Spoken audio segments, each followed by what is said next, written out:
მოგესალმებით ყველას ქრისტე აღდგა. მრავალ აღდგომას დაგვასწროს ღმერთმა.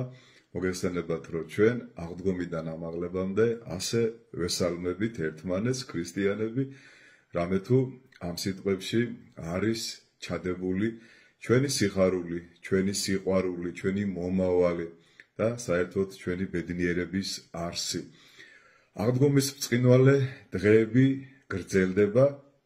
ჩვენ ვიზეიმეთ გიორგობა, ვიზეიმეთ ნიკოლოზობა, ვიზეიმებთ ნინოობას და ამ საზეიმო განწყობას მინდა დღეს მე გარკვეული ვიდეო რგოლი მიუძღვნა, ოღონდ ეს უკვე ეხება ჩვენს მომავალ თაობას.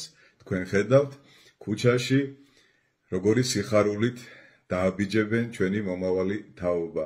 ისინი, ვინც უკვე ასე თქვათ მოისმინეს ბრჭყალებში ბოლო ზარი და ელოდებიან სახელმწიფო გამოცდებს. მინდა დღეს მათ ვესაუბრო, მინდა ჩემო შვილებო დაგლოცოთ, მინდა გისურვოთ განათლება, გისურვოთ ცოდნის მიღება, გისურვოთ ნათელი მომავალი და გარკვეული რჩევები მოგცეთ, როგორც ხუთი შვილის მამამ, როგორც ორი შვილიშვილის პაპამ და როგორც სასულიერო პირმა.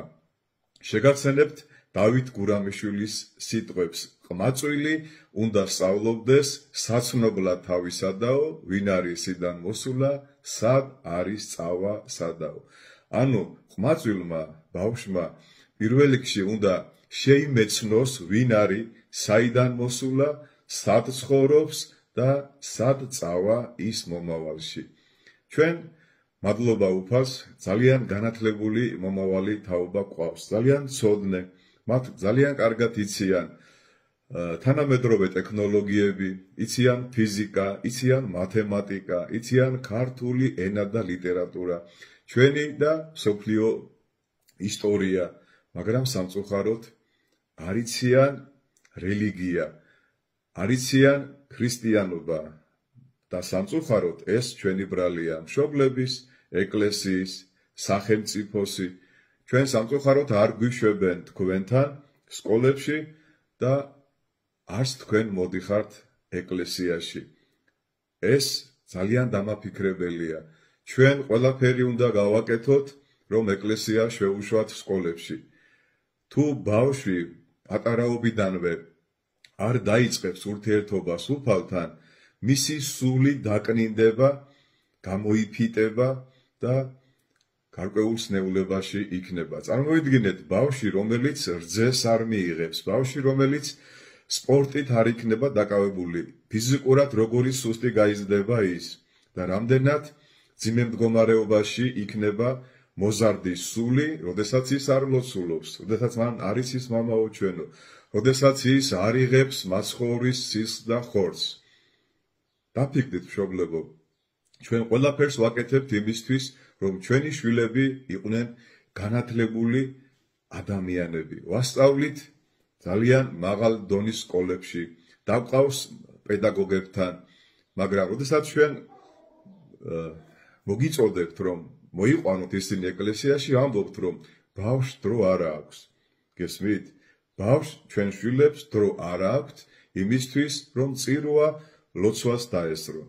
იმისთვის, რომ გაიგონ ვინ არიან, საიდან მოვიდნენ, სად არიან და რა არის მათი მთავარი დანიშნულება, რა არის ბედნიერება, რა არის ბედნიერების არსი და რომ მათ სულს სჭირდება განათლება, რომ მათ სულს სჭირდება ზრდა, კვება, შემეცნება.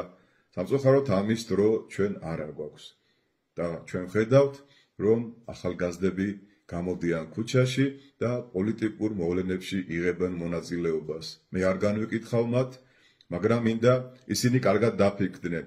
მათი მოვალეობა იცოდნენ კარგად, რომ ახალგაზრდა უნდა სწავლობდეს, უნდა შეიმეცნებდეს ყველა იმ დისციპლინას, რაც მას სკოლაში ასწავლიდნენ და კარგად დაფიქრდეს, რა მიიღოს სკოლაში და რა უნდა მიიღოს და რა უნდა ისწავლოს ეკლესიაში და უმაღლეს სასწავლებლებში. სამწუხაროდ ეს დღეს ასე არ ხდება. ყველა ფიქრობს, რომ ისეთი პროფესია შეისწავლოს, სადაც მას ექნება ბევრი შემოსავალი ფინანსურად. რა თქმა უნდა, ამაში ცუდი არაფერი არ არის, მაგრამ ძვირფასო მშობლებო, ჯერ თქვენ განისწავლეთ სარწმუნოებაში და შემდგომში თქვენ შვილებსაც არა მძლავრებითად, დააძალებთ, მაგრამ თუ თქვენ კარგად სწავლობთ ქრისტიანობას, თქვენს რელიგიას, აუცილებლად ეს თქვენი ცხოვრების წესში უნდა გამოისახოს და თქვენი შვილები თქვენგან უნდა სწავლობდნენ ეკლესიურ ცხოვრებას. ეკლესიური ცხოვრება არ გეგონოთ მარტო ტაძარში სიარული, სამთლის დანთება და წირვა ლოცვაზე დადგომა.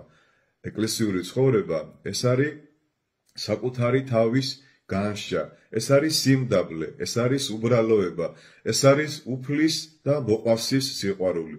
ჩვენი მომავალი თაობა ამას რომ ხედავდეს ჩვენში, ისინი დღეს იქნებოდნენ ჩვენს გვერდით ტაძრებში, მაგრამ ისინი ამას ჩვენში ვერ ხედავენ. ისინი ხედავენ, რომ ჩვენ ვინახავთ მარხვას, გარკვეულ პერიოდში დავდივართ ტაძრებში და ჩვენი ცხოვრების წესით ჩვენ არ ვქადაგებთ. ისინი ჩვენში ვერ ხედავენ ღმერთს, ვერ ხედავენ ზუსტად რაც აუღნიშნე სიმდაბლეს, სიყვარულს. ისინი ჩვენში ხედავენ მხოლოდ ჭკვაზე დარიგებას, მრისხანებას, გაბრაზებას, შენიშვნების მიცემას და ეს მათ ხშირად აღიზიანებთ და არც არის გასაკვირი. გვირჩევენ გონიერი ადამიანები, რომ მშობლებო, აღზრდით შვილებს, საკუთარი თავი აღზარდეთ და ისინი თქვენგან აღიზრდებიან. ხანდახან მშობელი არიგებს შვილს, რომ არ მოწიოს თამბაქო, არ დალიოს სასმელი და ამას თვითონ აკეთებს შვილის თვალწინ. ეს ძალიან ცუდი მაგალითია. ასე რომ ჩვენ განვისწავლოთ კარგად, ჩვენ ვიცოდეთ რა გვწამს, ვინა ვართ, საიდან მოვსულ ვართ, რას ვაკეთებთ და სად იქნება ჩვენი მომავალი და ამას ჩვენი შვილები აუცილებლად დააფიქსირებენ. ტერმინი ბოლო ზარი, რა დაამთავრე, სად სწავლობდი, ეს არასწორი სიტყვებია. ბოლო ზარი არ არსებობს, პირიქით გრძელდება შემეცნება, გრძელდება სწავლა, გრძელდება ცოდნის მიღება და ის სიტყვები რომ სწავლა სიბერემდე, გახსოვთ კომუნისტების პერიოდში ნათქვამი არასწორია, ადამიანი თელი ცხოვრების მანძილზე ამ სოფელშიც და იმ სოფელშიც განისწავლება უფლის შემეცნებაში, განისწავლება სამყაროს შემეცნებაში, განისწავლება ტექნოლოგიებში და განისწავლება წმინდა წერილში. ადამიანი, რომელმაც არ იცის წმინდა წერილის შინაარსი, მას არ შეიძლება ეწოდოს განათლებული. ადამიანმა, რომელმაც ისწავლა ყველა ამსოფლიური მეცნიერება, ის არის მცოდნე ადამიანი. რა არის ცოდნა? ცოდნა არის კაცობრიობის ისტორიაში დაგროვებული გამოცდილება, მაგრამ განათლება ეს არის ნათლისღება, ეს არის გონების განათლება იესო ქრისტეს სამხსარებლობაში. ეს არის თავდაბლობით ცხოვრება, ეს არის სიყვარულის ქონა და მისი გამომჟღავნება საზოგადოებაში. ნაკლები სიტყვები და მეტი საქმე, არა ფარისევლური მილოცვა, არა ფარისევლური გარეგნული გამოხატულება შენი შინაგანი მდგომარეობის, არამედ ცხოვრების წესით გამჟღავნებული ამხსარებლობა. აი რა აკლია ჩვენ თაობას და აი რა გაკლიათ თქვენ. არ იცხოვროთ მხოლოდ მომავალზე ფიქრით. სამწუხაროდ ასეთი რეალობაა. უფროსი თაობა ცხოვრობს წარსულის მოგონებებში და ამბობს რა კარგი ცხოვრება იყო. მომავალი თაობა ცხოვრობს მომავალი ოცნებებით და მომავალი გარკვეული იმედით და სასოებით, მაგრამ ჩვენ გვავიწყდება, რომ აწმყოში ცხოვრება არ უნდა გამოვტოვოთ.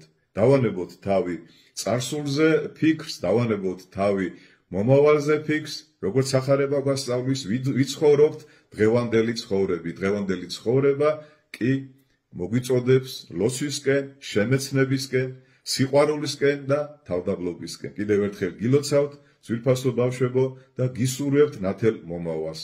ჩვენ თან არის ღმერთი.